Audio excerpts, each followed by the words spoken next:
പാലക്കാട്ടെ വിഷയത്തെ ചൊല്ലി CPIM കോൺഗ്രസ് വാക്പോര്. വിജയം വർഗീയ സംഘടനകളുടെ വോട്ട് നേടിയെന്ന ആരോപണം ശക്തമാക്കുകയാണ് CPIM. എന്നാൽ BJPക്കും CPIMനും ഒരേ നാവെന്ന മറുപടിയാണ് കോൺഗ്രസിന്റേത്. വടകര ഡീലിന്റെ തുടർച്ചയാണ് പാലക്കാടുണ്ടായതെന്ന ആരോപണമാണ് CPIM നേതാക്കളുടേത്.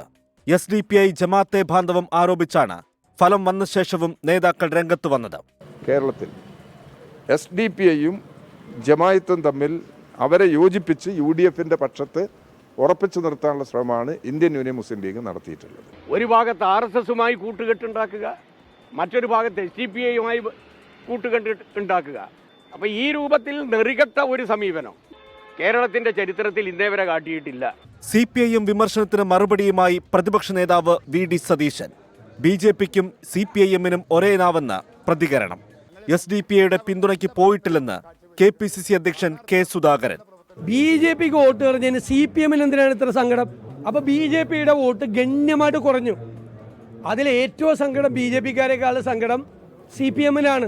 അവരാഗ്രഹിച്ചത് വന്നിട്ടുണ്ടാവാം. ഞങ്ങൾ ആരും അവരെ പിന്തുണക്ക് പോയിട്ടില്ല, അവരാരും ഇങ്ങോട്ടും വന്നിട്ടില്ല, ഞങ്ങൾ അങ്ങനെ ഒരു വോട്ട് ചോദിച്ചിട്ടില്ല.